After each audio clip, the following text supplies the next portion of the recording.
Please, this is September 15th, and you are attending a regular meeting of the Oregon City Commission. Good evening. I'm Alice Norris, the mayor. James Nacitas, Commissioner. Doug Lee, Commission President. Rocky Smith, Commissioner. Kathy West, City Commissioner. Would you please stand and begin with the flag salute? I pledge allegiance to the flag of the United States of America and to the republic for which it stands, one nation under God, indivisible, with liberty and justice for all.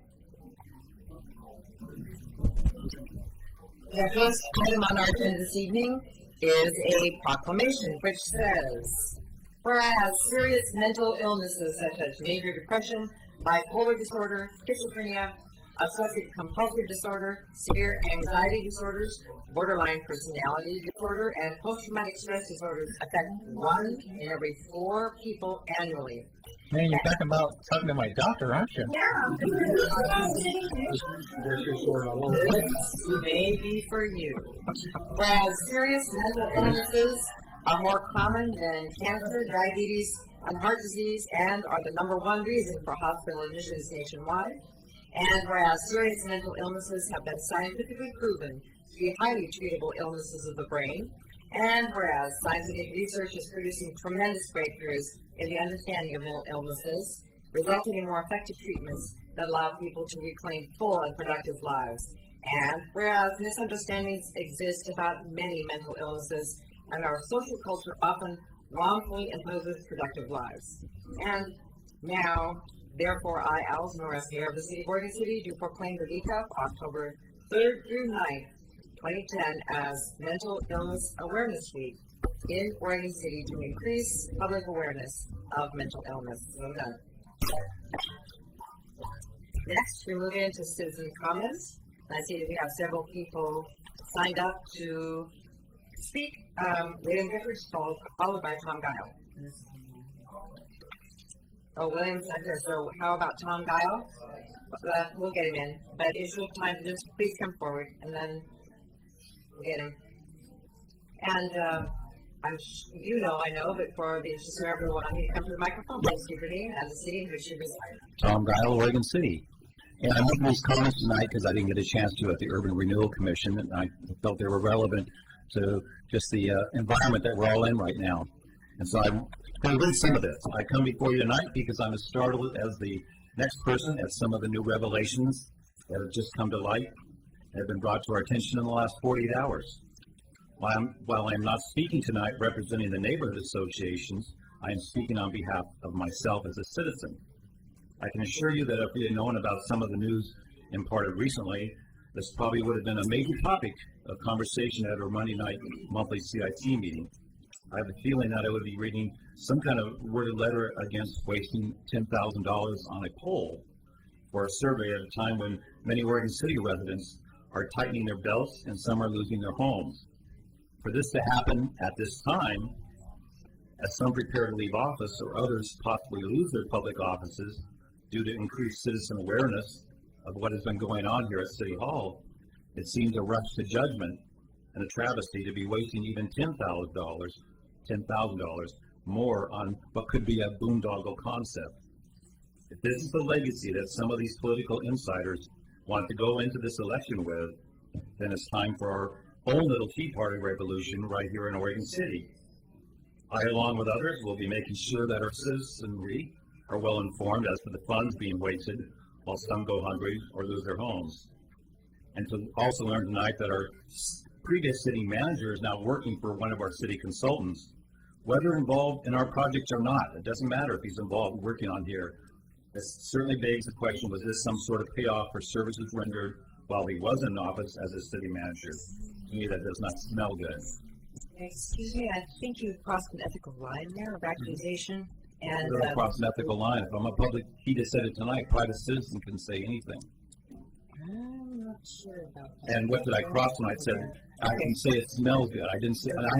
I'm entitled to say how something feels. Okay. I suggest that this commission postpone any further consideration or approval until a new city commission is inaugurated in January, or at least until it looks like this economy will turn around.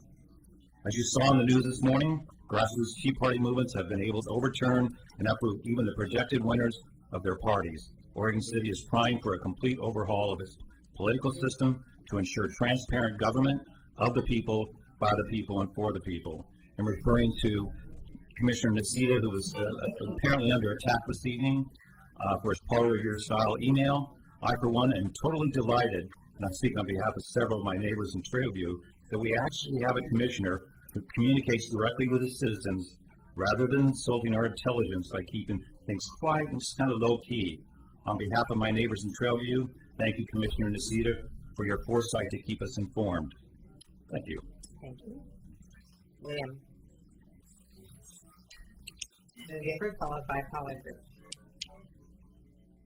Hi, I'm William Gifford, and I live in Oregon City. I like it. I like the city a lot. Thank you for your testimony. I had three things, and I have three different hats to wear. The first hat that I want to wear is that of the Secretary of the CIC, the Citizen Involvement Council. I want to announce it under the direction of the chair of the Barkley Hills Neighborhood Association, Betty Mum. The Barkley Hills Association now has a Facebook page, and I want people to know that they can go to Barkley Hills Neighborhood Association and check out what's happening in the hood. So now we have at least 3 neighborhood associations that have Facebook pages, and I think it's a great way of communicating, and so there you go. The second hat I'll put on my hat is a land use chair, perhaps, of the, not perhaps, but I guess I can use that hat for the Hellendale Neighborhood Association, and I want to give a great big thank you to Public Works. Who's the Public Works tonight? Anyway, for getting that Molalla Warner Milne alignment finished. It looks great. We're very pleased. Just today we noticed that they fixed the light so it now has a flashing yellow so that you can make turns off of Molalla onto Warner Milne without having to wait. It's really great, and it's quite beautiful, and I have to say it's worth the wait. We're now looking forward to taking down those construction signs and getting rid of the cones and finishing that off completely, but we're tickled silly with it. Thank you very much for that. And of course we have the big issue of the Safeway coming in. There's going to be a public hearing for the Safeway Master Plan on October 11th, the same date as the Candidates Forum, which is another issue that I won't discuss right now. But the last thing I had to say was I received something in the mail that kind of surprised me today, and perhaps some other citizens did it well. It's a survey. It's called a community survey. Did it ask about the Colvin Rivers? No, it doesn't, not directly, and that's what I wanted to know. I wanted to know, this is a community survey, and I want to know if this was something that the city council paid for. Is this something that it asks our opinion about the state representatives of Bill Pennemer and Alice Norris? I want to know directly. Is anyone here responsible for this? The city is not responsible for this survey. Okay, that's what I want to hear. Thank you very much.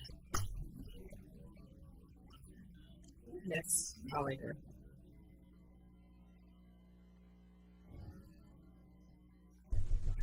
Thank you again. I'm Paul Edgar from Oregon City. I'm speaking as a private citizen. Many of you have been following the ordinary high water mark opportunity problem at the Cove, and I know that David and Doug just the other day had a chance to meet Byron Boyce and walk through and get a little bit better understanding. But what we've come up with is some really very important information. We now know that the ordinary high water mark was adjudicated in a manner inappropriate, inaccurate, using a methodology that could not really happen. It took me just a few minutes talking with the Bernard family to gather the information that the Cove was used for interstate and international commerce. We already knew that it was used, that it's in a floodplain or in a tidal floodplain. Because of this, and I questioned then that our attorneys, and I wanted to say this earlier And Mr. Leland. Excuse me, please. Yes, whoever has the telephone going to please turn it off. Should not have. Oh. Outside? Okay. Okay, it's in the room. Oh, Please, that's all good. Okay. All right. Oh, Please continue, sorry. okay, Mr. Leland and Mr. Javik, excuse me, should have known. And if they did not know the problems that existed, this is an extremely serious indictment on their abilities and the amount of money that we have paid them. Because all of the money that has been spent to create the Cove, as an example, is based upon improper assumptions. It cannot happen the way it is. So if in Mr. Nasiba's defense, he can see this, I think you, Doug, can see this, I think that David can see this. Maybe the rest of you are not fully aware of this. But let's put it very candidly and honest. The current ordinary high water mark at 16.8 feet is an impossibility. When we had the Cottons County planners just across the river come up with 30.5 feet in the same, right across from the mouth of the Cove, boy, does that make my head spin. A little common sense, a little thinking, critical thinking skills. And if they don't have the critical thinking skills, and or you guys don't have the critical thinking skills to make the correct decisions on this, then I think we really do need some change. Thank you. Just one thought. First of all, Mr. Yeager, I do want to compliment you on your persistence on this particular issue. And the point is, the jurisdiction of the responsibility was not Gladstone, it was not Oregon City, it was the Corps of Engineers. So to say that it's our fault, I don't think is a fair statement. But I do appreciate your doggedness in pursuing this particular issue. I want to congratulate you for it. Thank you. That concludes the citizen comment. I would like to actually, because this has come up now in 2 meetings, I would like our city manager to respond to the hiring of a city manager to be a resource person following the city manager's tenure or retirement. I'm sure you have experience with that. I'm not retired yet. No. I wish I could. Come on, your retirement though. What would be more ethical and appropriate options as a city manager? Well, city managers are under the same ethics laws and provisions as elected officials, and you're familiar with those. That's a state ethics law. Apart from the state ethics law, some city managers, those of us who are members of the International City Management Association, have a fairly strict and I would say comprehensive set of ethical standards we have to go by in the ICMA Code of Ethics. I don't know if your former manager is a member of ICMA. If it were me, I would have to act within those guidelines unless I was willing to give up that credential when I exited my service from the city.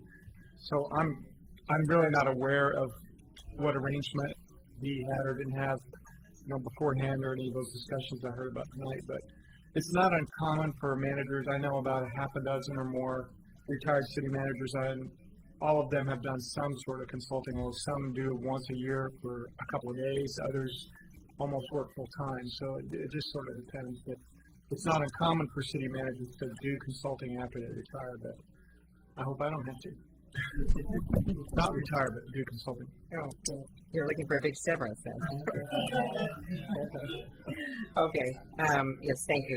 In my experience, in many areas of regional work and statewide work that we're all involved in, city managers provide very valuable resources. So I don't think that's at all unusual. Okay, moving in to adoption of the agenda. Does anyone have anything on the agenda that should be reordered or changed? Seeing nothing, then we will take the agenda in the order in which it is listed. The first one is a public hearing item. We're looking at a comprehensive plan amendment, which changes the county zoning to, and you see mixed use. This is a 9.5 acre parcel of land on Beaver Creek Road. And so to present the staff report, Keith Walters. Thank you, Mayor Norris, and good evening, Commissioners. The proposal before you tonight is a comprehensive plan amendment and a zone change. The numbers of these files are PZ 1001 and ZC 1001. Property is located at 19896 Beaver Creek Road, Clackamas County map 32E10C, tax lot 800. It's 9.6 acres of land approximately. The applicant is Merrillwood LLC. Phil Genneman is the owner. Represented here tonight with his transportation consultant, and Theta Engineering Company was the engineer who put the land use application together. Here's an aerial photograph of the site. It's on the east side of Beaver Creek Road, a vacant parcel of land with one house on it right now, right across from the high school. And you can also see on this aerial photograph where the Myers Road stubs into Beaver Creek Road there. Here are the comprehensive plan designations. Currently the site has comprehensive plan designation of FU Future Urban. And to the south of that property are residential properties of low, medium, and high density. High school has comprehensive plan designation of institutional.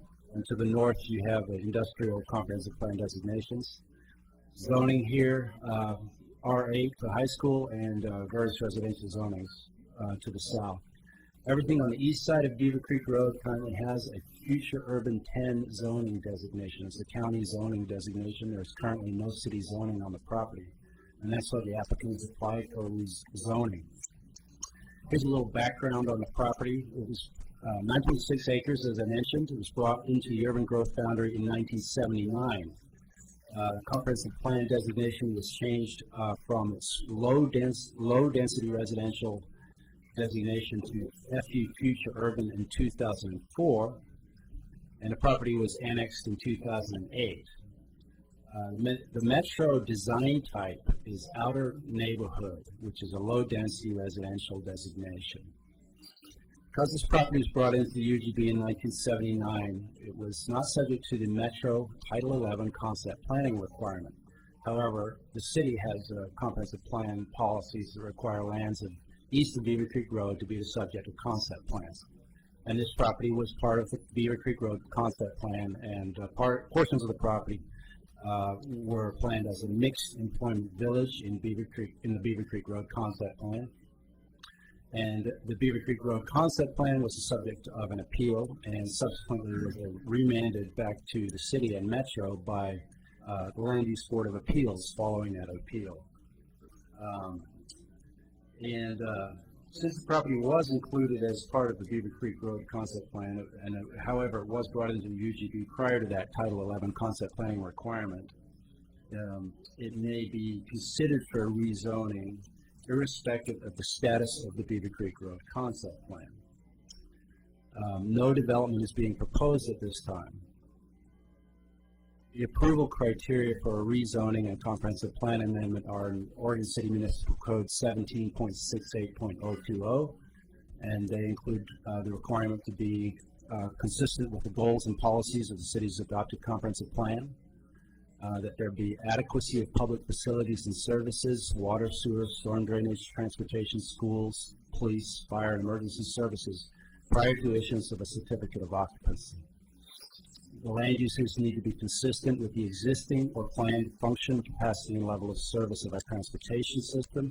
And in this particular case, the applicant had to show compliance with the statewide transportation planning rule, which we'll go into in more detail.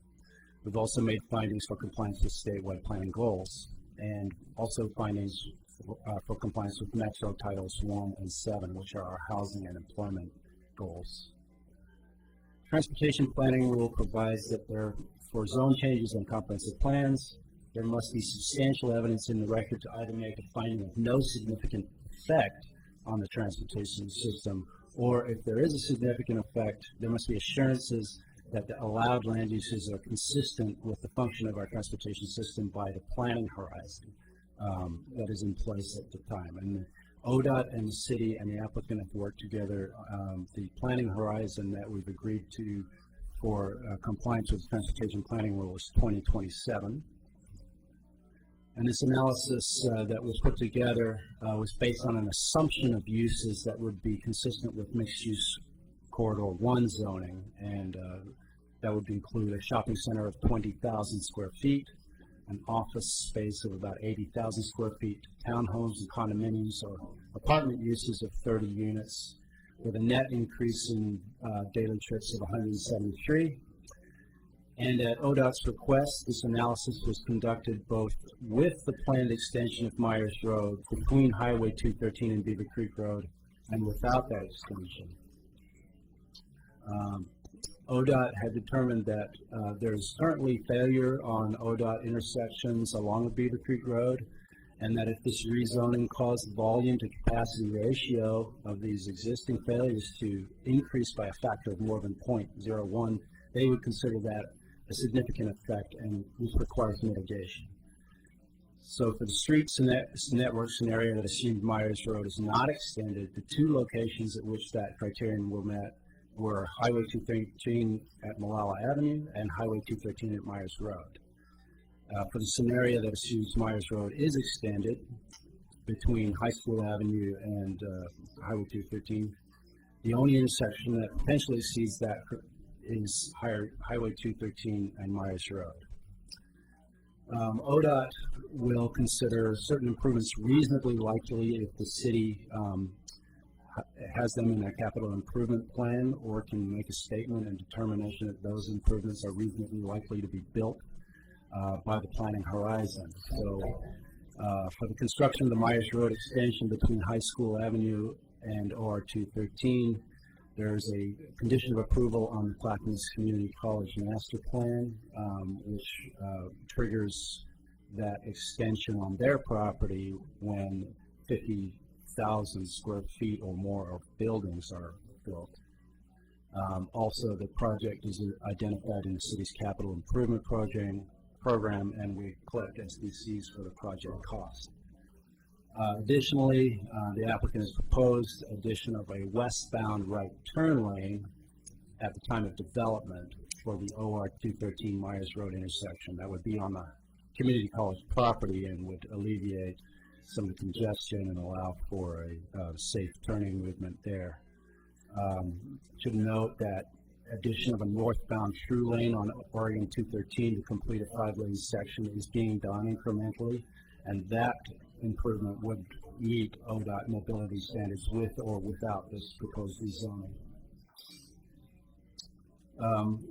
With that in mind, the Planning Commission reviewed all of this, and we discussed the transportation planning rule. We discussed the reasonably likely determination that we've made a finding of in our staff report.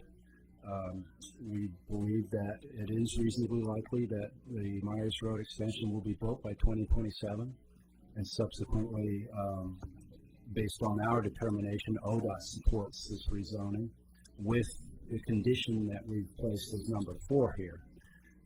Conditions 1, 2, and 3 are pretty standard conditions of approval that we apply at the time of development. Obviously, when a development is proposed, we'll be reviewing it through a site plan and design review process or some similar land use process, depending on what type of development is proposed. The specific condition of approval regarding transportation is that based on the demonstrated significant effect on the intersection at Highway 213 and Myers Road, before receiving building permits, the applicant shall contribute a proportional share of funding for the construction of the westbound right turn lane at Oregon 213 Myers Road, and the amount of that proportional share shall be determined based on a revised traffic analysis that will be submitted at the time of development application is submitted, when those proposed uses are known. Before we proceed further, I need to outline the rules under which this public hearing is being held. It's conducted under Oregon State statutes as well as our city codes. And I'll ask our attorney to direct us, question us as far as conflict of interest or bias. Yes, thank you, Madam Mayor. This is a quasi-judicial proceeding, and it's governed by state law, particularly ORS 197-763 and 197-796. I'm obliged to make the cautions to the audience at the beginning of this hearing, and then to turn to the commission and ask them some questions. Under the city's code, and as outlined in the city's notice of these proceedings, this is a type Roman numeral 4 proceeding, and that means that it is quasi-judicial. It is limited to the record made at the Planning Commission, so no new evidence may be brought in at this level. In addition, the issues to be considered by the City Commission are limited to those that were brought forth before the Planning Commission.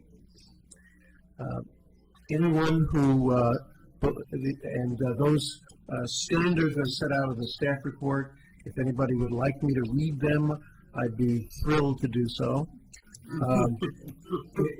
They are available also in this room for anybody to inspect.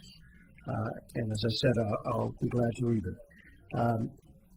Any issue that relates to these proceedings must either be addressed to these criteria or to any other criteria that a person believes ought to be addressed in these proceedings with sufficient specificity to allow all of the participants or the hearings body to understand and to deal with those criteria. Failure to do so with specificity will prevent that issue from being raised before the Oregon Land Use Board of Appeals and the Oregon Appellate Courts. And this caution is addressed to the applicant. If the applicant believes that any of the conditions proposed or imposed are in violation of the state or federal constitution or statutory law, there is an obligation on the part of the applicant to raise those, again, with sufficient specificity to allow the commission to address those issues. I'll turn now to the hearing body and ask the hearing body if members have had any ex parte contacts with anybody, whether or not related to the applicant or opponents, and to state the nature of the contact. Commissioner Neely? I don't think it's conflict of interest, so I just simply state that I was a member of the citizens group that was involved in the concept plan, but I don't believe that's I do have another legal question. I think there were some legal challenges to our concept plan. Have they been resolved? Not. The matter has been referred back to the city. The city planning staff, I believe, still has it under advisement, has not brought it forth to you again. So any decisions we come here potentially could be affected by a decision made at a different point. No, I think you have a plan amendment and a zone change before you. You have a quasi-judicial one, and if you choose to adopt it, it would be the ruling law for the area, unless subsequently chose to change the plan and the regulations applicable. I raised two issues. One was ex parte. I didn't get to the conflict yet. Just when I think. I'm just a little confused. I'm still confused by your statement. Okay, the concept plan is under challenge. Yes. I'm assuming that the request here is consistent with the concept. That is my understanding, Mr. Walker. I'll be asking that later, but you don't have a plan in effect right now, and that's the way you have to treat this. This is a tabula rasa. Okay. That doesn't mean I can't ask questions about the concept. Absolutely, you can. Okay. Okay, Commissioner Nocita. Yes. Very early in my residency in Oregon City, I was retained as an attorney on a paid basis. by one of the opponents of various Beaver Creek annexations and concept plans. And did not represent that client for any body, including the city or LUBA, but just provided legal research and advice. I don't know what bearing all that has on it. Have anything to do with this particular property? You know, in all honesty, Mr. Sullivan, I don't remember. I don't remember. Okay. We'll give That was anybody an about 4 opportunity. years ago now, at least, so it's fading into the gray matter. Give an opportunity for people to ask questions of the commissioner. Any other ex parte contacts? No. Okay.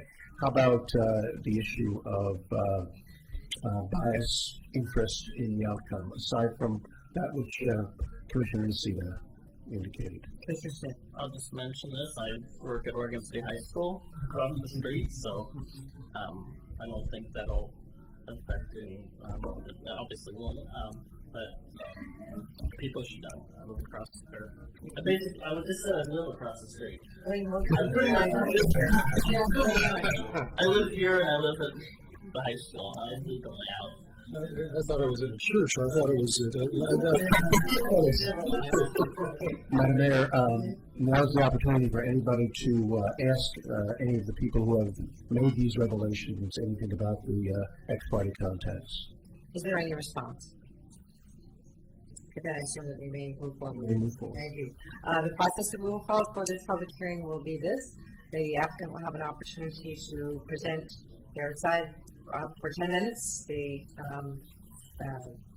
appellant will have an opportunity then to present their case for 10 minutes, and then opportunity for public to speak pro and con for up to 3 minutes. Then opportunity for the applicant to rebut. Then we will close the public hearing and have an opportunity for the commission to deliberate. Any questions about the process? All right, the public hearing is open. Do you have questions? A couple more things.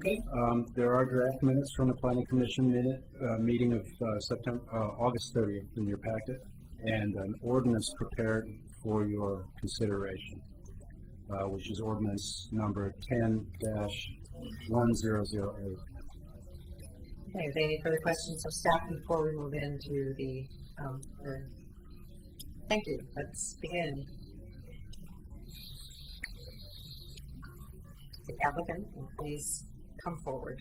And just to reiterate, when you come to the microphone, please state your name, the city in which you reside. You do not need to give the details of your address if you've written legibly in your on yours. So.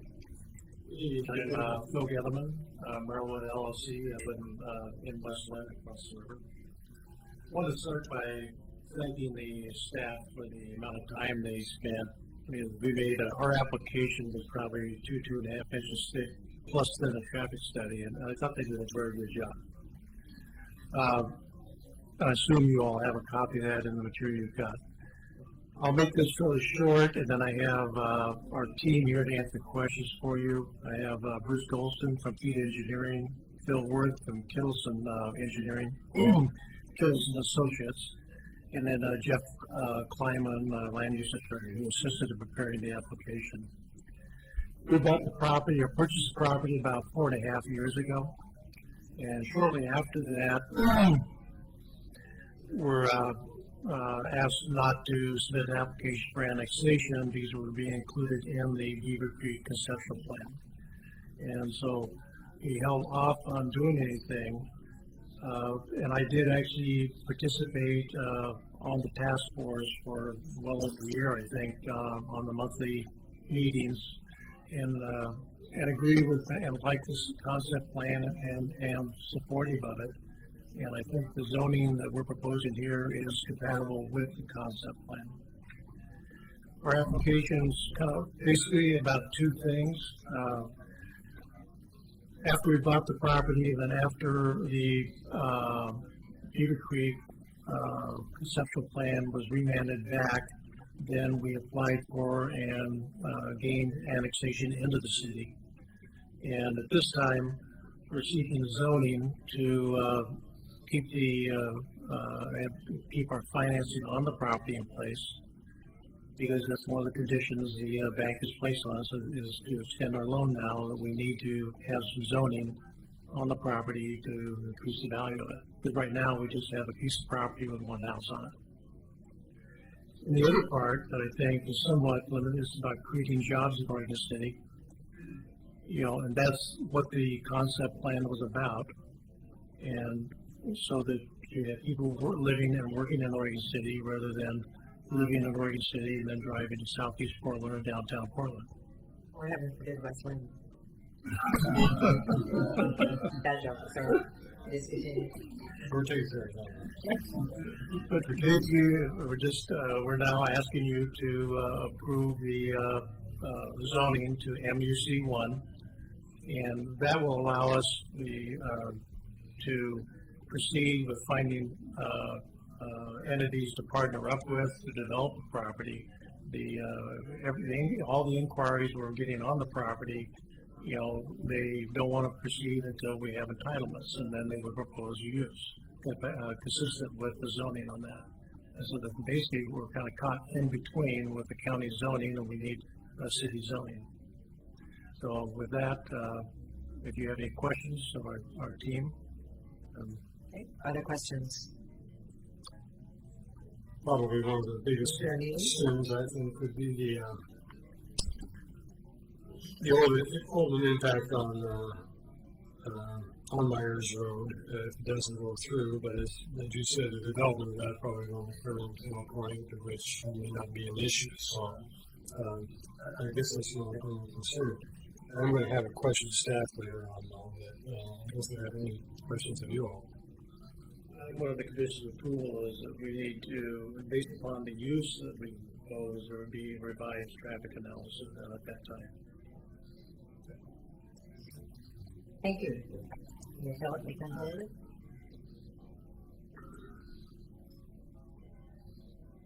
Is there someone? Sorry, I thought Pete said something about it. Okay, are there any who have come to testify, either pro or con, on this? Okay, please bring your card forward and come to the microphone.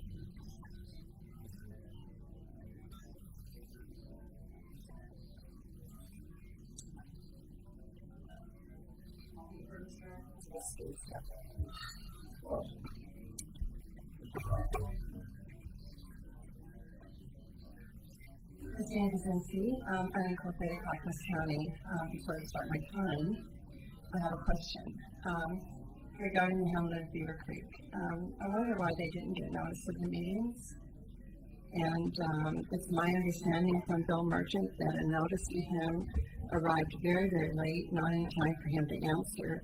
I wondered why it didn't come by certified mail, especially since the Hamlet of Beaver Creek is going to be affected tremendously by this change.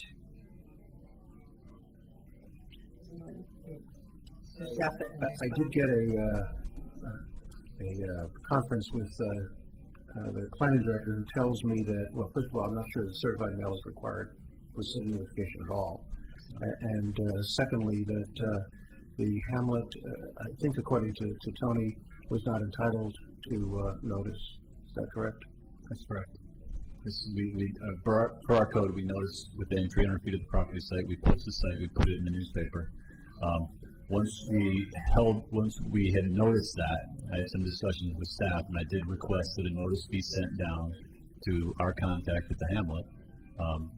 It didn't happen so that they could get their comments before the planning commission, but they were notified to the best of their ability. But realizing after the fact that it wasn't sent to them, it was done as a courtesy. There's no statutory requirement to send it to them. So we made our best effort to get them notice so that they could come to this hearing tonight and testify. All right. It may not have been required, but there's 6,600 people out there, and their only way in is Beaver Creek Road. I think the city should have made a concession. Thank you. Thank you. Is there anyone else who's come to speak? Oh, I'm sorry, that wasn't your testimony. That was my question. I have a meeting with the Hamlet tomorrow night. I will take your comments back to them. My concerns certainly are regarding the transportation plan. Apparently, there's no development being slated at this point, So my concern is this is already a tremendously congested area. So are we going to okay a change in zone and then later on come up with a development that's going to really be a huge traffic impact? It's my understanding that the city is responsible for the roads and the transportation in this area. And it's also my understanding that the city is putting SDCs to the side for this. I believe that your taxpaying citizens should be advised of the amount of money in the SDC fund for this to date, what you earmark to be the total SDCs necessary for this transportation plan. And I would like to see this, hopefully, on the next agenda for this meeting. I also would like to know if the SDCs will be kept in a separate account and not touched for any other use. My concern is because of the road fees in Oregon City. The citizens were told that the road fees would be used toward the maintaining of the roads in the city. But I'm finding out that much of that money is going to the jug handle.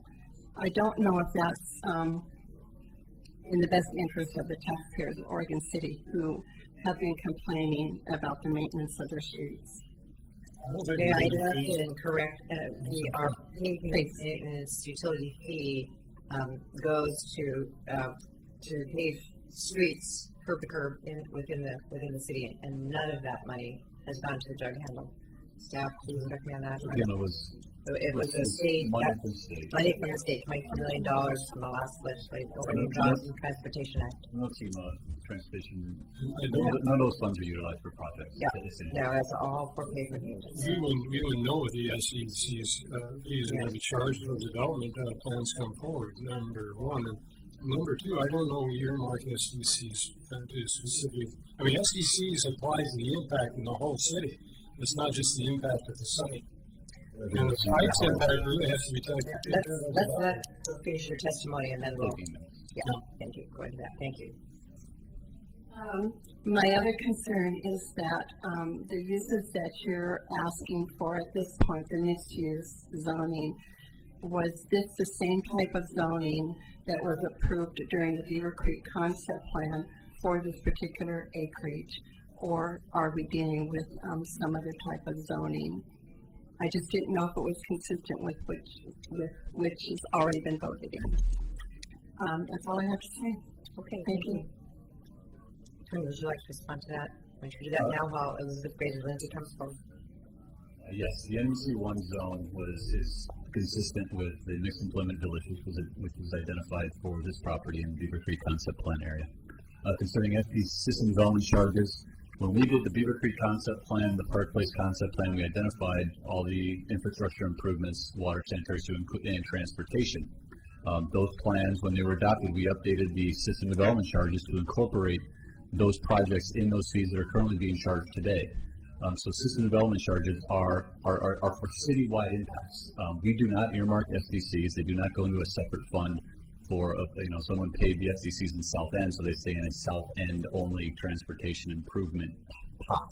I'm not even sure that it's legal to earmark SDCs. So they go into an SDC pot, and as the capital improvement plan and as those transportation improvements are identified, are ripe to put into place, those improvements are made, and that's a decision. This capital improvement plan is reviewed by the community development director, the public works director, the commission, when we look at that every year and we adopt it. When those improvements are needed is when we start to try and make those improvements as they become needed. Thank you for the clarifications.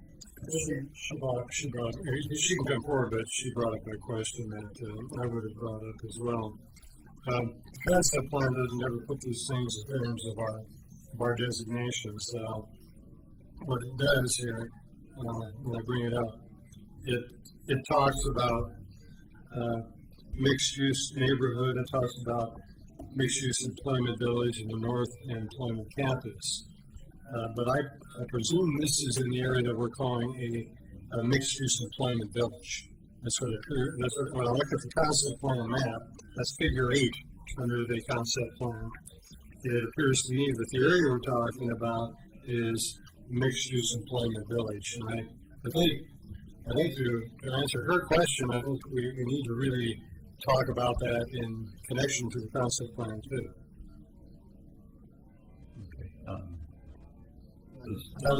Yes, it's consistent with that mixed employment village. Yes. That's Okay, thank you. I did have a comment on the last speaker. Is it clear? Yes. Okay. My name is Elizabeth Gracer Lindsay. I'm in the Beaver Creek area. Before I start my comments, I wanted to comment. You were mentioning that the city doesn't pay towards the jug handle, but when I looked at the funding for that, it looked like about 10% of it was coming from the city. Yeah, but not from the pavement fee, not from the utility fee. To address the application at hand, when I saw this proposal for this 9-acre zone change, my first thought was that it looked like it would create a strip mall. It looks like it will be a destination to be driven to, and that it wouldn't be integrated with the city's existing neighborhoods. As gas prices keep creeping up and taking a bigger bite out of family budgets, that's why our modern urban planning is getting away from strip malls and from destinations that are driven to and towards walkable, integrated communities. That's why it's a mistake to change the zoning of this isolated parcel without planning it as part of the larger community, such as through a revised concept plan. In addition, Oregon City and the surrounding cities are experiencing a lot of commercial vacancies and empty houses that are for sale. With such an excess of commercial and residential properties, additional development lowers the values of all existing properties in the city. When you have an oversupply, it pushes values down. In violation of Goal 1, the hamlet of Beaver Creek, which is asked in writing to be informed about land use planning relevant to it, and individuals who've asked to be informed of activity relevant to the concept plan area were not notified of this proposal until after the Planning Commission meeting. Thank you. Are there any others who come to speak? All right. The applicant has an opportunity then for a 5-minute rebuttal.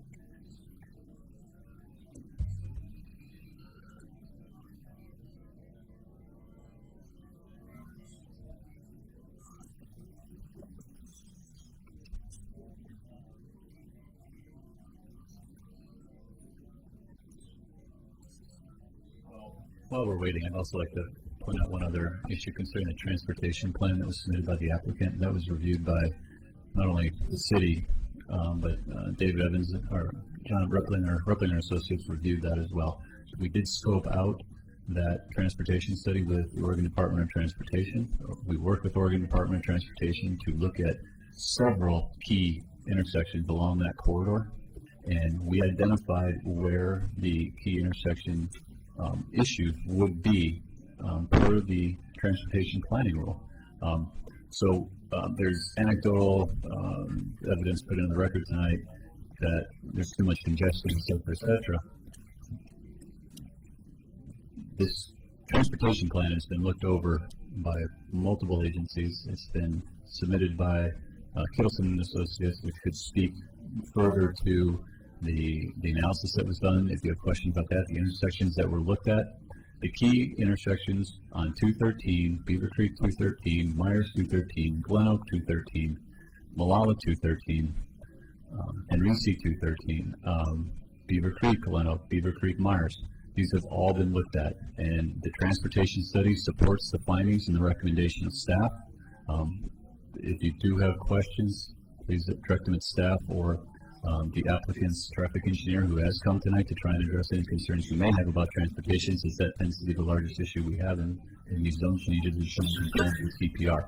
But please, if you do have questions about general congestion, please let us have a chance to respond to that. My name is Bruce Golson. I'm with Theta Engineering and reside in Lake Oswego.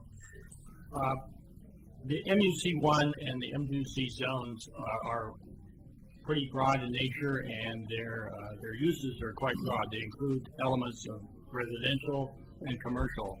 And so, although we don't have an exact plan, it's likely that any development would include several elements of that nature. So it would be a community type, not a destination point. It is, and it's consistent with Beaver Creek plan. I also participated briefly with that plan as it was developed for the city, and this property best fits that use in this zone that we're proposing. And so it would not be a destination point. It would be it would be a neighborhood, and it is totally within the idea that Beaver Creek Road would have some MUC type businesses and development along this corridor. Surprisingly, the inquiries I'm Phil Gettleman, Westland. Inquiries we've gotten have been for a assisted living, retirement center, and then a couple for small medical offices. I mean, it's not like the gates have been flooding with people asking, but those have been the inquiries that we have gotten. Any other questions from us? Okay. Thank you. That is the end of the public hearing part. However, I would like to ask someone, perhaps your transportation expert, to talk about the transportation planning rule and how, so that I think that will help clarify the expectations for both now and in the future. If you could briefly do that. Thank you. Try and be brief. My name is Philip Worth, and home is in Lake Oswego. I'm from Kittleson and Associates, and we did the traffic impact study to support the zone change application. And staff has done an excellent job of summarizing the findings of that. But to answer your question, Mayor, the transportation planning rule for zone change essentially seeks to verify that the transportation system is adequate to meet the needs of this planned change of use, because this use has not been anticipated until this point in time. Specifically, what we're needing to do is to demonstrate for the city and the state, because they are jurisdictions responsible for the facilities, that either the facilities as they exist today on the ground or through the plans in place will be adequate to meet the travel demands that would come from this zone change. We did the analysis, and you've seen in the findings that, in fact, there were 2 intersections under one scenario that were going to be significantly impacted. That was the scenario where Myers Road was not extended. If that roadway is extended, then we found that only one intersection is significantly impacted. And that intersection in this case is Highway 213 at Myers Road at the new extension. And the finding further was to indicate that if a condition on the zone change was placed that required a proportionate fair share contribution to construction of a westbound right turn lane, that improvement would be adequate, would return the intersection adequacy and meet all of the requirements of the transportation planning rule. So, in summary, the transportation planning rule wants our transportation system to be adequate in anticipation of this future development. And it's our obligation then to show that it either is or can be made adequate. In this case, we found that it is not, but can be made adequate. Hopefully that's clear enough, but still brief. Yes, thank you. That was good. Yes. Commissioner Hughes. The comment was made that the intersection is currently challenged. Is that true? I mean, we did invest a fair amount of money in terms of the 213 Beaver Creek interchange. Are there any current capacity issues there? At Highway 213 Beaver Creek Road, the intersection is operating at a fairly high, what we call volume to capacity ratio, but it's still within the standards of the Oregon Department of Transportation and even the city standards. Okay. The other question is, I'm directionally challenged in terms of south, northwest, and east in Oregon City. You talk about a west turn lane. Will you tell me we're turning right or left from which street to the other? Absolutely.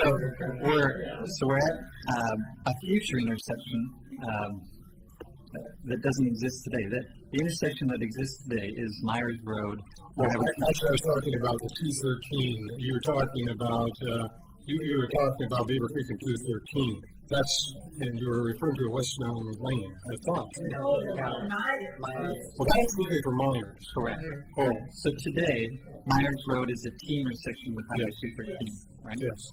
And in the future, a fourth leg would be added to that intersection. That new leg would come from the west side, or I'm sorry,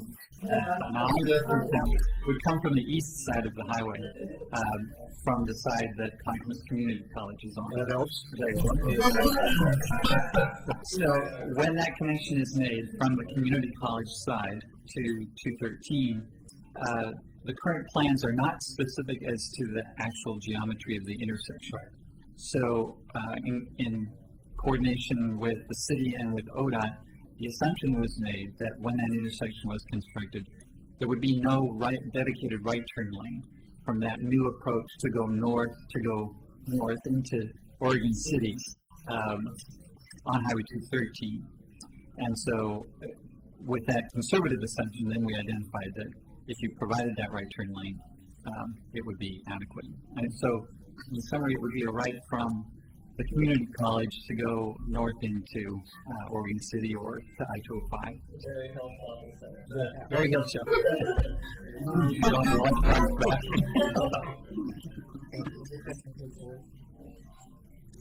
No, it's actually for. Okay. Thank you. If that is, are there no more questions, then I will close the public hearing. Now we have an opportunity to deliberate among ourselves. Commissioner Nocita? Question for Mr. Conkle, just to what's involved, like a summary of, LUBA sending back the concept plan, what we have to do, how far along are we on the process, what remains in that process, so what's the timeline on it? Okay. So when Land Use Board of Appeals remanded the Beaver Creek concept plan back to Oregon City, and when did it take place? Year and a half. Might be longer. More than a year ago. I think so. A year and a half, 2 years. Year and a half, maybe. Yeah. The concern was that Metro has what's called the 2040 design type map. It's very general, and in 2002, 2004, lands east of Beaver Creek Road were brought in for industrial employment lands. So the 2040 design type map identified them as such. When we went and started the Beaver Creek concept planning to create the land uses and the design and for the uses that would be allowed out in those lands that were added in UGB, we included lands that were added in 2002 to the urban growth boundary, lands that were added in 2004 to the urban growth boundary, and lands that were already inside the Oregon City UGB 1979, some were actually in the city. And we included all of those in the Beaver Creek concept plan for approximately, off the top of my head, about 425, 450 acres. So when we went through that concept planning process, we had the design type for Metro. We had a comprehensive plan that said, in paraphrasing, that a majority of the lands east of Clackamas Community College shall be used for employment industrial uses. So we tried to meld those two together with a community process of identifying what do you want to see in this area, on this acreage. And so the community group came up with the concept plan, and some of the lands on the 2040 design type were going to be for other uses, whether it be the employment, which isn't Title IV compliant, which would be the industrial uses, which limit retail, so that it's strictly industrial employment lands. They can't be used for something else. You can't get encroachment by retail or office into those industrial lands. They're protected for those uses. So LUBA, when it went up to LUBA decided to determine that when we adopted the concept plan, we didn't address why some of those lands on the 2040 map were used for something other than employment and industrial. So in working with Metro, we are going to go through, and I brought this up at our last meeting when we were discussing the urban growth report and the recommendations from the chief operating officer of Metro, that we're proposing to amend the 2040 concept plan to reflect the adopted concept plan to address the issue raised and the reason for remand from the Land Use Board of Appeals.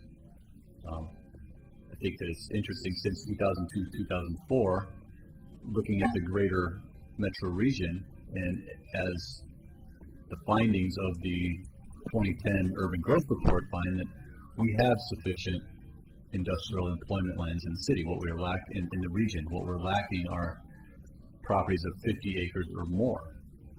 So that actually goes further in the argument that we'll be making, because under state law, under Title 14, you have the ability, if you have enough of a certain design type in the region, you are able to shift those design types.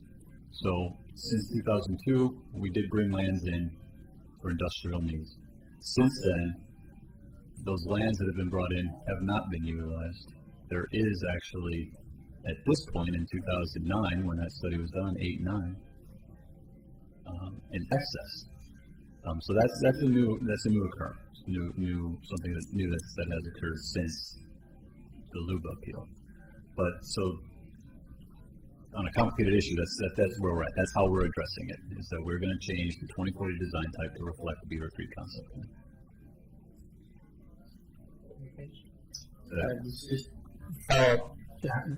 Looking forward, how long do you anticipate it to take? This chief operating officer from Metro, they're anticipating middle of December to December, early to middle December for a decision from Metro, and of course that could then be appealed through the appeal process. So you indicate that we're going to change the 2040 design type, correct, to reflect the Beaver Creek concept plan. Correct. Is there any intent, because the concept plan was what was remanded, it seems that we have to change the Beaver Creek concept plan too. The Beaver Creek concept plan was remanded because it did not reflect the 2040 design type. If we can justify that we have the ability to change the 2040 concept plan or the 2040 design types to reflect the concept plan, that's how we are going to address it. It wasn't necessarily, it didn't deal with, is this correct? It was more of a procedural issue with the way the Metro Code is written and what happens first. Do you adopt the concept plan and then change the 2040 concept plan, the design type, or do you change the design type first and then do your concept plan? The way that the Metro ordinance in the code is written is very extremely vague, and LUBA decided to make an interpretation of what Metro's code said. At that point, I want to turn to our city attorney and ask, is that, and I assume you've communicated with staff on this already. Not on this particular issue, can we solve the concept plan remand by changing the 2040 design? because you have a lot greater area that's covered by the concept plan. And as I said before, what you have with the remand, it's as if there were no concept plan. You're dealing with the initial plan for this property in the area. Okay, so as things stand, it seems to me that as of tonight, there remains uncertainty as to what eventually an adopted and unchallenged and accepted Beaver Creek Road concept plan is going to look like. That's correct, because it is quite possible that when you take this plan back on remand, you will change it.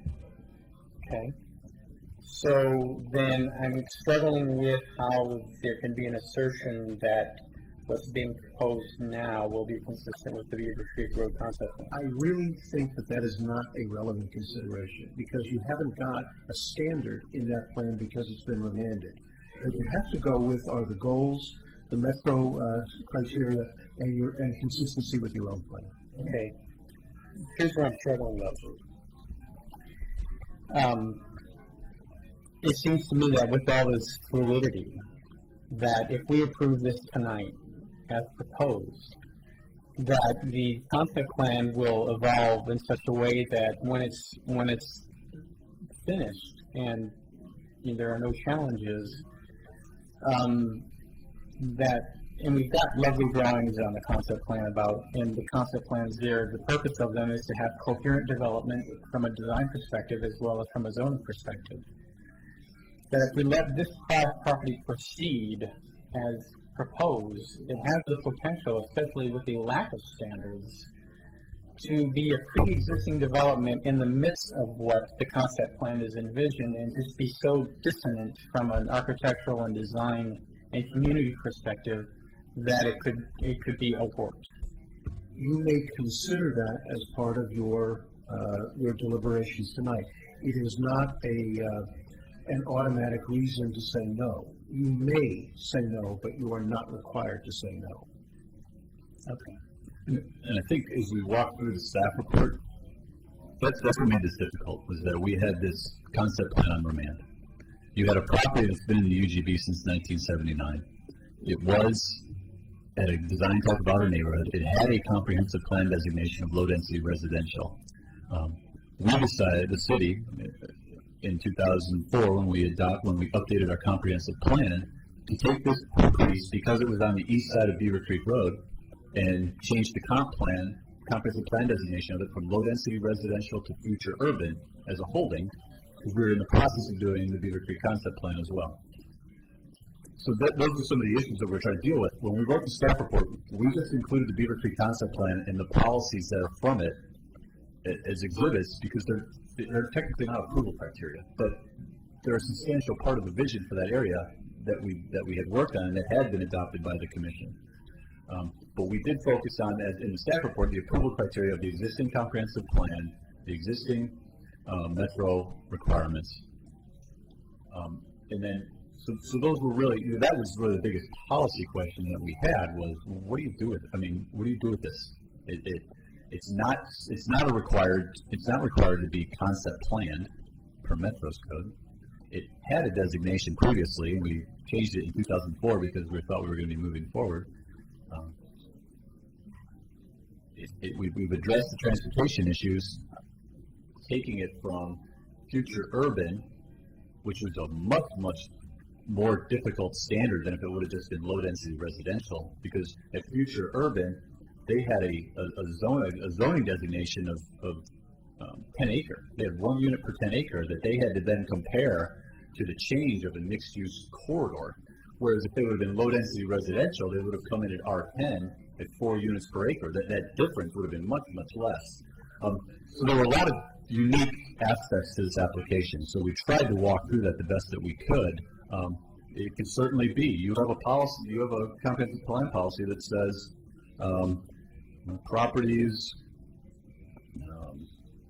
land use of the college that are designated as future urban holding are to be the subject of the concept plan, which is approved as an amendment of the comprehensive plan would guide zoning designation. So that was really one of the major policies that we saw sticking out. Of how do we address that? This is a very unique property, and we've tried to work through that. You can certainly say everything on the east side of Beaver Creek Road, even regardless if you're annexed or not, we will not touch you until the concept plan is through the process. That's certainly an argument that could be made. I think the other argument is that working within the constraints that we have currently right now, how long do you hold this up for a property that wasn't brought in 2002, it wasn't brought in 2004, it had been in the city.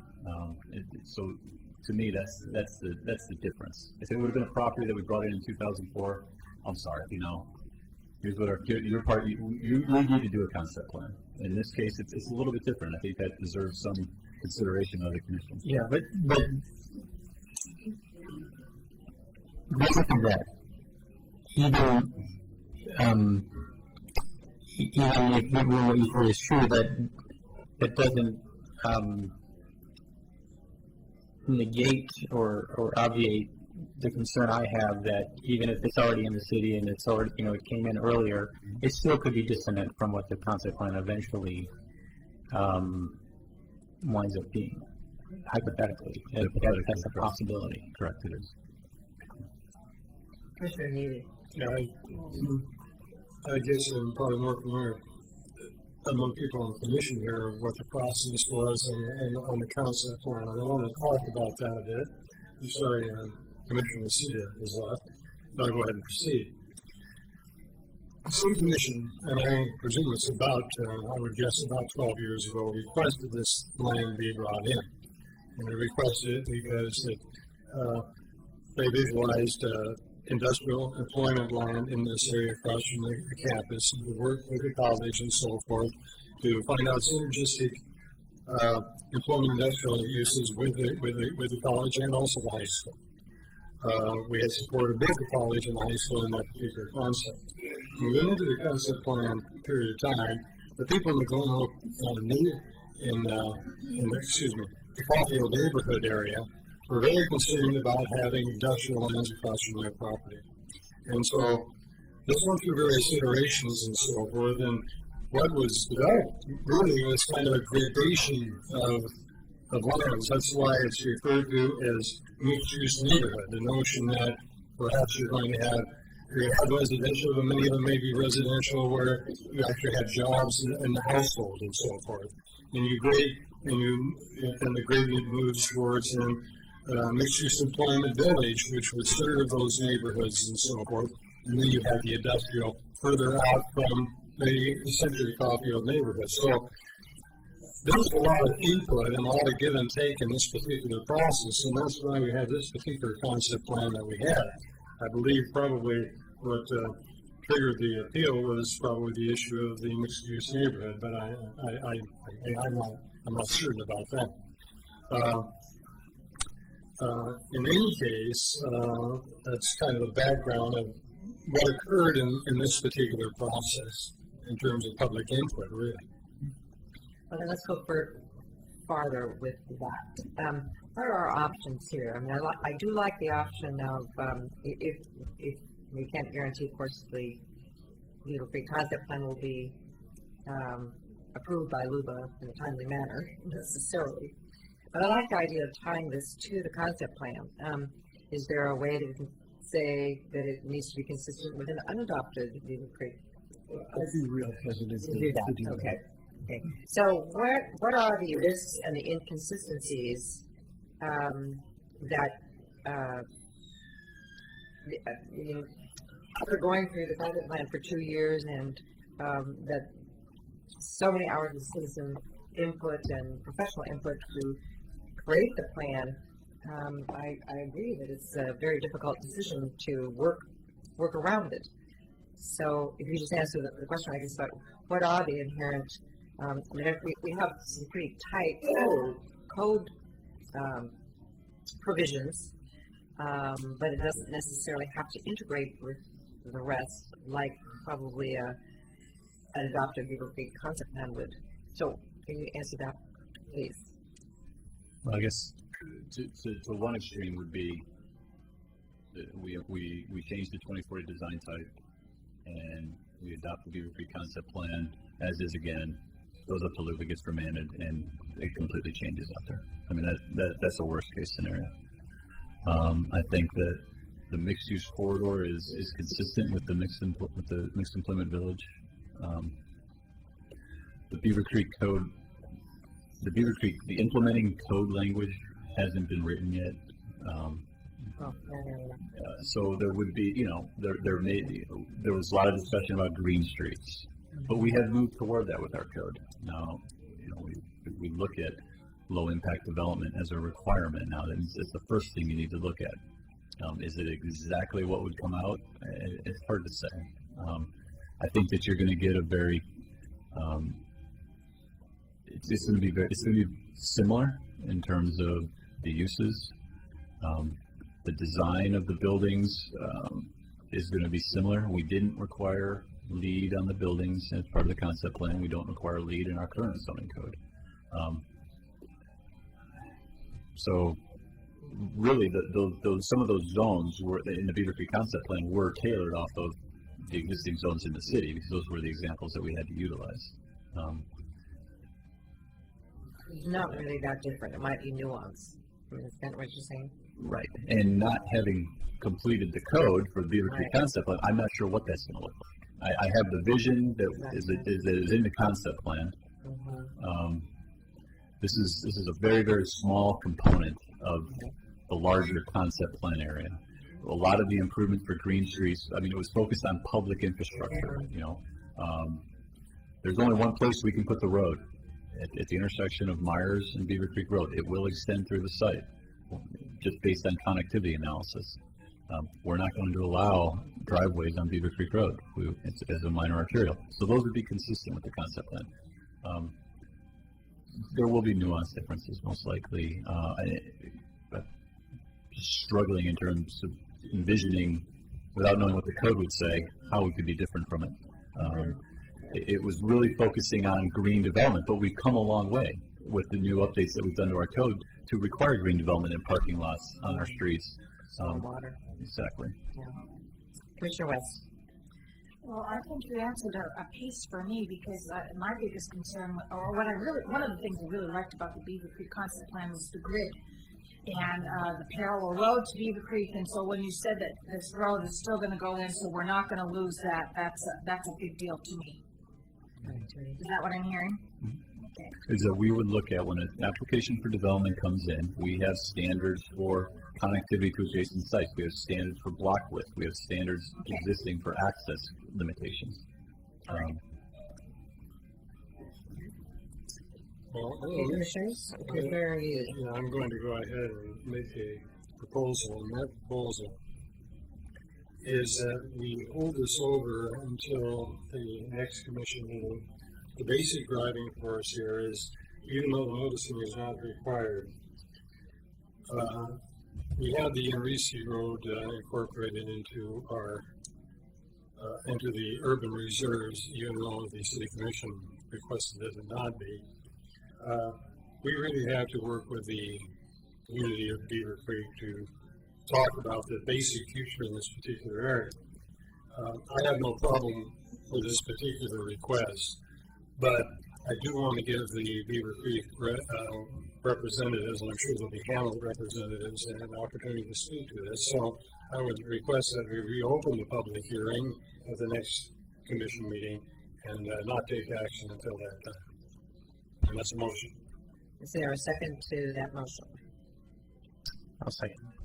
Moved by Commissioner Neely, seconded by Commissioner Nocita. Is there further discussion or questions? Nancy, the vote, please. Commissioner West? Do we have any time for discussion? I just asked. Oh, sorry. Yes. So, Go ahead. is this time sensitive for the applicant for any reason that you couldn't wait a couple more weeks? We're not under a time requirement on a comp plan right now. At 120? No 120-day limit. Okay. Thank you. Is there any further discussion? Now, Nancy. Commissioner West? Aye. Commissioner Smith? Aye. Commissioner Nocita? Aye. Commissioner Neely? Aye. Mayor Norris? Aye. Motion passes 5-0. So it's my understanding that the public record is open right now. I can take written comments. Madam Mayor, may I point out once again, Yes, is it quasi-judicial hearings? not only quasi-judicial, but the issues are limited to those that were raised before the planning commission, and there's no new evidence. Okay, if everybody understands that. Let me ask one more question then. So someone who did not testify before the planning commission cannot testify before us? No, I didn't say that. No, I'm just asking for clarification. So Other they people- may that they may not bring new issues. No new issues or new evidence. Okay. Okay, just make sure we understand those parameters. Okay. Thank you. Do you have any more staff questions? Okay. Thank you. We'll see you in 2 weeks, or actually it's 3, I think now. And it's October, the first meeting in October, which might be October the 6th. And we will take a 7-minute break. And going into general business, the first item that we have is Kenema Park easements, a plan with Metro. And I assume Scott Archer is giving us the staff report. Yes, I am. Thank you, Mayor Norris and Commission. The item before you is request of approval of the Kenema Park easement agreement with Metro. As you well know, we have been awarded a grant from Oregon Parks and Recreation through the local government grant program for about $154,000. And as you also know, we partnered with Metro in that successful grant. The easement for this property is an integral piece of our park plan. That essentially this easement this easement is a requirement of us to be able to build the park and to develop the neighborhood park to what we're planning on doing. It's a requirement of the receipt of these funds. So the fund agreement from the state has actually not been received yet. It's anticipating. The state is waiting for us to complete this part of it, which was agreed to in advance with Metro. So we had an agreement to negotiate this agreement. So here we are, and this roughly is a little bit more than an acre of property. It's the property from Kenema Neighborhood Park that is most adjacent to the Metro, the Bluff property, the Kenema Bluff property, this agreement will be for a perpetual term. It allows us to do construction, development, all the things that we need to do to do the improvements. We will be responsible for managing, maintaining, and programming the property. So it basically becomes a piece of the park, the neighborhood park. We're using that property right now as an extension of the park under an IGA, but this solidifies it and actually allows us to develop on the property. So, you've got a copy of the proposed easement agreement attached. I'd be happy to answer any other questions. Are there any questions? We have one speaker, Paul Ager. This is your area.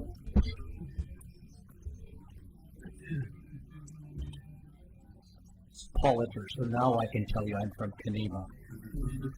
I'm the land use chair of the Kenema Neighborhood Association. We've held meetings, formal meetings, and have established a park committee in Kenema, where we've been doing a great deal of efforts trying to coordinate our efforts and thoughts with Scott and the architect. We fully support this IGA and understanding so that it comes to play. It is critically important. I would like to make an additional statement. The Kenema Neighborhood Association is not currently in sync with the designs that have been presented, and in many cases, the architect has drawn things where a lot of trees are cut down and natural type parks that would be found in a historic district like the National Register District of Kenema have not and are not being considered in the plan. We feel that's very inconsistent with what we want in Kenema. So we're hopeful, we know that this has to happen, but we're asking for direction from the City Commission that we enter into a more of a dotting the I's, crossing the T's, and working with the Kenema Neighborhood Association and their park committee to make sure that what does come out of this is something that is sustainable and meets the needs of Kenema. Thank you. And that is a separate issue, so we'll take this one first. Thank you. There a motion? Please. Yes, I'd like to move approval of the Kenema Park easement agreement with Metro so we can get on with it and build that park in Kenema. Second. Moved by Commissioner West, second by Commissioner Neely. Is there further comment or discussion? Seeing none, Nancy, the vote please. Commissioner West? Aye. Commissioner Smith? Aye. Commissioner Nocita? Aye. Commissioner Neely? Aye. Mayor Norris? Aye, motion passes 5-0. Great, now we can go on to the next step. Consent agenda. May I have a motion to adopt the consent agenda? Move for approval. Second. Moved by Commissioner West, seconded by Commissioner Smith. On the consent agenda, Nancy, the vote, please. Commissioner West? Aye. Commissioner Smith? Aye. Commissioner Nocita? Aye. Commissioner Neely? Aye. Mayor Norris? Aye, motion passes 5-0. Now we'll move into communications and we'll begin with our city manager. Thank you, Madam Mayor. I just want to know that I was guest speaker today at the Oregon City Rotary Club. It was mostly a vocational talk that I gave about, my career and how I got where I am and the journey along the way. A few issues and some Q&A at the end about city issues, but it was very general. I'm letting you know that because I'm now an official member of the Oregon City Rotary Club. So Congratulations. met all the requirements, including the life story that I gave today. Did you give your $50,000 for the project? That's a big number, isn't it? I also want to remind the commission that the League of Oregon City conference begins next Thursday, the 23rd, and I won't be going for very much of it, but I will go down there for a little bit of training, and a few of our other staff will be, and I think maybe some of you will be going as well, but I wanted to remind you that that was occurring next Thursday. Also, I want to give some kudos to our Oregon City Library. They have a new reading program that includes police and firefighters. Maureen, would you like to say a word about your program? Oh. The program is called Storytime to the Rescue, and will start this Friday with a police officer at 11:15, and will be held monthly. And hopefully, what will happen is they'll alternate, starting with the policeman this month, and then the firefighters next month, and so on. We'll see how it goes. I think it'll be wildly popular. Who's the police officer? Do you know? It rotates from police to fire, but they decide who comes. I think the first time it's going to be David Edmonds, our school resource officer. Right. That'd be good. And I always feel like the police are a little bit of a disadvantage because they don't have a big red truck. They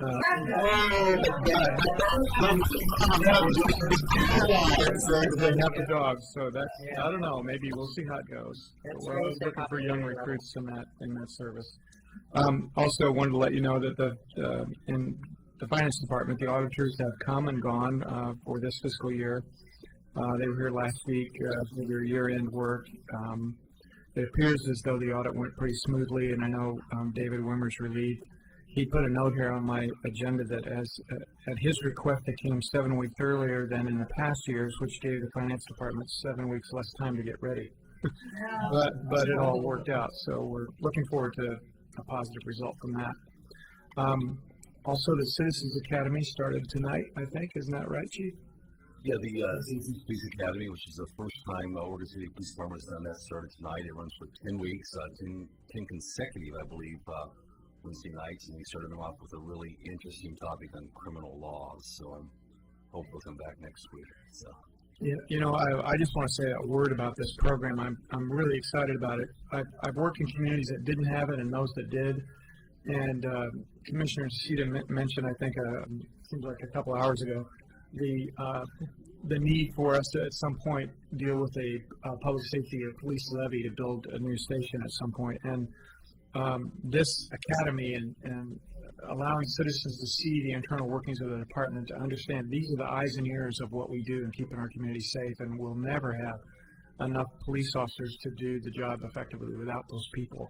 And this relationship also demonstrates to them the value of the service that they do receive, which I think will encourage them to be supportive when we do go forth with these various bond measures when they're needed. So thank you, Chief, for that program. And well, we'll just keep that going maybe, because the next thing we have is also the police are starting their program next week, I believe, at the Pioneer Center, where they're focusing on sort of a Meet Your Police program where they focus on preventing elder abuse, and we all know a little bit about that. There's some article, I believe, in the newspaper this week about it, so that's another positive thing that will be happening in our community with our department. That's an ongoing program. You do monthly, don't you? It was kind of in hiatus over the summer. We started it back up in September, which actually the elder abuse classes will be the second class for the we're combining that with the Citizens Police Academy for the second week. So. Good idea. Also, you know from my email that we received a League of Oregon City Safety and Wellness Award. Tony Conkle actually is going to be accepting that because Ms. Bankhead has to return here to Oregon City, so he'll be accepting that on our behalf next week at the conference. And we're a city of firsts, and I've been reminded of that many times and since I've been here. And one of the firsts that I think we have to brag about this evening is a program. It's a new Google program called Google Sketch. And they're launching this service, and what it does is essentially it allows us to digitally map our downtown and take the exact measurements of every single building in the downtown and move those buildings around, move streets around, envision what if we turn the cars this way or that way. Well, what's first is that Google had their first training for this program nationally here this week. And I owe a special debt of gratitude to our IT director, IT manager, David Knoll, as well as Lloyd Purdy, our Main Street coordinator, because they're the two that got that done. So really appreciate that. That's great.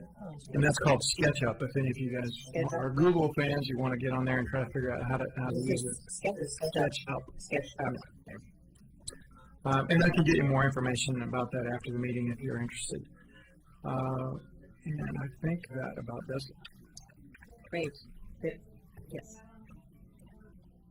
I just want to take the opportunity to remind everybody that tomorrow night at the library we will be having our first adult program in a very long time, Oregon Poet Laureate Pauline Peterson at 7 p.m. And yes, there will be cookies there.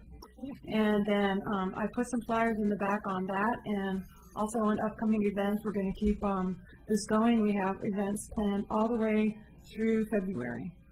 So please pick up a flyer and learn more about those, and please see us at the library. Great opportunities for citizens. Certainly, Well, I don't want to put Nancy out on the spot. I don't like doing that to people, but we're talking about community outreach, and every time I hear somebody talk about notice, we're so vigilant about trying to keep people informed, but it's a busy world out there, and we can't put the IV in, although Oregon tries really hard with that voters pamphlet. I like that. But Nancy, did you have any information to share about our ability, or that soon we will be putting our CIC meetings on web stream? Is that about to happen, or we're looking into it? Yes, the CIC voted, had a motion and a almost unanimous vote last Monday night to web stream their meetings. And I'm not sure we'll be able to get it up and running by the first week in October, but there's some logistics to work out and so forth. But they meet on Monday evenings, and so they'll be meeting in here and web streaming the meetings. So just one more meeting that we are making transparent to the community. Good. Thank you. Just circling back to the League of Oregon Cities meeting, I believe that we need to select a voting member to vote on the issues at the league. I believe I've always done that, but are you the only one registered? Are you the only one registered? I can answer that. Yeah. I am registered. Is there any objection to officially designating Daphne as our voting member? Commissioner West, you are officially designated. Okay. I'll be there. Don't forget to call us on our cell phones if we need to back up your vote. Not unless it's on the agenda, Yeah, right. Exactly. Okay, thank you very much. Other reports from commissioners, liaison committees? Commissioner West. Well, I'm going to start with kind of an upbeat item, and that was that our Cruise to Downtown Car Show was way over and above what anyone ever expected for a first-time event. And I'll just share a couple things. On Wednesday of the week of the car show, they had about 50 cars registered, and they ended up with 280 on Saturday. So it's like once one club found out, then the rest. It was a great event, and so it was very successful. We're happy about that. And then the next day we had our board meeting. I'll report a little bit on that. And Scott Arthur. Main Street board meeting. Yeah, I'm sorry, Main Street board meeting. And Scott Arthur was our guest speaker, and of course talking about the parking study. We've heard it here, and you can only imagine what the Main Street platform on that one was. It's too bad it wasn't done yesterday. But so everyone's excited that we're moving on it. And we are also on Main Street. Gosh, it's going to be 3 years this fall, and we're getting ready for our annual meeting on Tuesday, October 12th. It's 8 to 9:30 in the morning. They put that back a little. It was at 7 last year, so that's kind of nice for them. And it's at the Pacific Crest Grand Ballroom, downtown Oregon City. And anyone is welcome to come. And Lloyd is asking for an RSVP at downtownpurdy@gmail.com. So hope to see you there. If you're interested in the Main Street program or how you can get involved, it'd be a great place to start. I don't know if anybody else had this on their list, but I thought that it was worth mentioning that the Willamette Falls TV is having their open house this Saturday afternoon from 1 to 5 on the Jackson campus. So you can go over there and see the first renovation phase of the new Studio One space and see how they're doing a lot more programming these days and offering classes in how to do programming. So that should be kind of interesting. And let's see what else. C4 retreats tomorrow morning.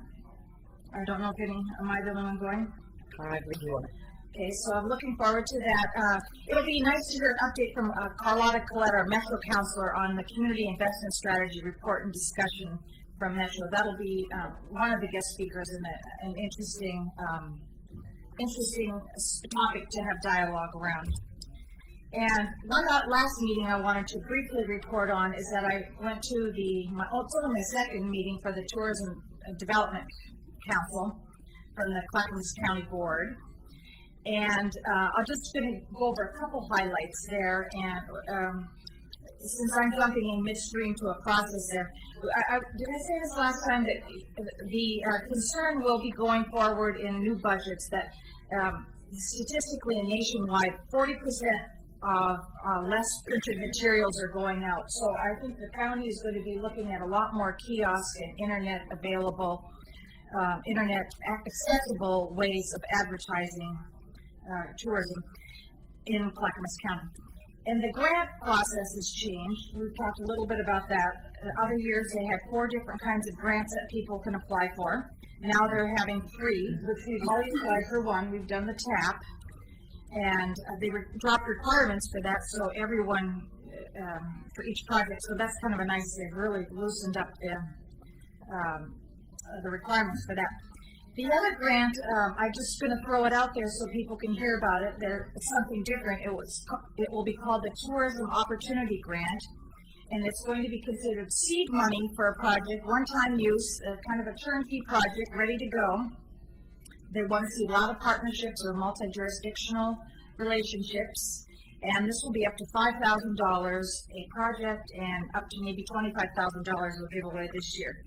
The big one's the one we're interested in. The big one, maybe Commissioner Smith's ears will perk up over this one. So the Tourism Development Grant, yes, up to $100,000. This is a new change. Multi-year. And yes, could be phased in over multi-years, and they want to. They were calling, because they haven't given one away before, they were saying this is your Dare to Dream grant. And they want to see this money. They're hoping that with their $100,000 that there's leverage, several times over. But they're thinking on this one, this is a hard cost. It could be a trail, it could be a building, it could be. So we'll have to keep our hats on thinking about if there's a way we can use or do something with that. So that's it for the night. Thank you. Okay. Good. A couple of things from MPAC, Metropolitan Advisory Committee. Don't forget that if you want to comment on the urban rural reserves or anything to do with Metro Framework Plan, the local hearing is Monday the 20th from 5 to 7 p.m. at the County Development Services Building. So that's your opportunity. And while I'm on that, remember that we, at our last meeting, had a hearing and discussed extensively whether we wanted to put forward any additional properties to be considered in urban reserves, and we chose not to, as well as to take out our other state area. But these were those that were added. Beaverton added 530 acres, Cornelia 62, Hillsborough 558, Forest Grove 2 areas, 37 acres plus 114 acres. Some of that for large lot industrial. I think several of those are. So other jurisdictions, put those on the table for study, and we'll see kind of where that goes. Those are all Washington County. Oh, Washington County. Yes. The non-from campus. No, we were very conservative because we, again, believed that we had enough industrial and residential land. The other really exciting conference that I urge you, if you can, to attend. I've never been able to because there's always been another place, but all my colleagues say that this is the absolute best conference, Railvolution. And it's in Portland this year, October 18 to 21. I have the brochure here, so if you can attend, I would encourage one or two of you, if possible. I'm sure our Nancy Crusher and some of her staff is attending because I know Nancy's been a number of times. So, anyone wants it? Well, we have to decide quickly if we want a scholarship because the county's offering a scholarship. $425 scholarship, and they want that decision in tomorrow. Yeah. So, and then the other reports that we had, I have here are also probably on the Metro. I'm sure they're on the Metro website. But the Transit-Oriented Development Program, we will be able to utilize when we have light rail to Oregon City. But right now, we have not been able to apply for that piece of funding that Metro has because we haven't had projects that they're served by transit. But it's a key piece that Metro is augmenting for the future. And then the last report, the intertwine, is I think you heard me talk a couple of years ago, Mayor Daley came from Chicago, and we realized in the Metro region that, as I think Scott, you went there too, and I don't remember who other, but several of us I know heard Mayor Daley talk about how Chicago area is interlinked with their green corridors and green spaces, and here we have this vaunted green ecology here in Oregon, and we have BLM land, which doesn't relate to Washington State land or Oregon State parks, which doesn't relate to Oregon City necessarily, and we have all these boundaries. So the Intertwine Alliance is after the last Connecting Green bond measure and the Mayor Daley sort of kickoff. Are you still going through some of those meetings, Scott? The parks directors of multiple jurisdictions are working on this, and eventually you'll see the logo begin to be rolled out so that the public now will find it easier to identify that we now have a coordinated system of parks, trails, and recreation green spaces. Yeah, I don't know if you have anything to add, Scott, but this is the end of the report, and it's pretty cool with the accomplishments. Actually, I guess I can read that to you now. Okay, what we're supposed to be doing in the future. New logo, public launch of the brand. We'll be seeking new federal funding for Portland, Vancouver conservation and parks. $25 million for active transportation. First region-wide conservation plan, and then the visibility that I mentioned already. Do you want to add anything? Anyone wants to look? You did a great job of summarizing that. I've been pretty involved with the, like you said, a lot of the regional park directors and leadership in parks agencies. One of the things that we might start to see real soon is that as this alliance continues to develop, for example, as we start to put in new signage along the riverfront trails here, where you connect in from our neighboring, boundaries, we'll have our city signage and trail markings, but we may add the Intertwine logo to say that we're part of, this is our own facility, but we're also part of a regional effort, and it gives people an identification and understanding. So that might actually start to kind of come to fruition over maybe the next year or so, where you actually start to see these logos, and we've already been talking about potentially, putting those on our signage. So yeah, it's been in the works for quite a while, but it's just now starting to kind of really bubble up to the surface. So. Well, thank you for your work on that. Anybody else? Their comments, their own reports, their requests actually. Periodically, I think maybe monthly, we get these 5-star reports on elevator usage. Most of my first 2 terms on the commission, they actually gave individual year accounts. They're giving 20-year averages. I'm not going to request that they give 20-year accounts, but I'd like to report that actually shows the total ridership for each year of the last 20 years. Because the first period of time I was on the commission, that ridership is dropping from year to year. Now that's reversed. And it would be kind of nice to know what the future is, when did the major change occur, and how it's been tracking since. So if you can get 5-star requests to actually give us yearly totals, I don't know if they have to do it every time, but it would be nice to see it once. The other request I have was an observation, but implicit request will be in the observation. I think 2 or 3 times a week I go down the McLaughlin Street walkway, the new area that we built out with the park and everything else. And there is not one single garbage can. From the garbage can, there's a garbage can there at the area near in John Storm's Park. There's not one single garbage can on that pathway all the way up. I do collect garbage as I'm walking up that area, and my hands are full. And the first place I can dump it is at the Tri-City, Tri-City transfer station. And so, yeah, well, we ought to be doing better on that one. Commissioner Smith. Just a announcement. I haven't seen a lot of advertisement for this, and I just noticed through school, and maybe the chief knows, but I believe the safety fair at Danielson's is Saturday. Okay, so I just wanted to announce that. Okay, there are no further reports. We are adjourned. Oh, sorry, I don't. Sorry, William Gifford brought something to my attention. And actually, it's a very good program. On the 24th of September, which is a week from this Friday, at 1 o'clock, there is a National Day of Remembrance at the future site for parents of murdered children memorial at Mountain View Cemetery.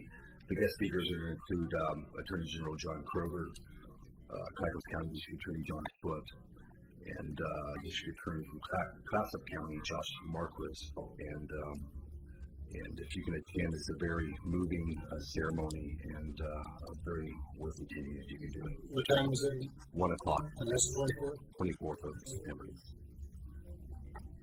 Okay. Thank you. Yes, thank you. If there's no other business, we are adjourned.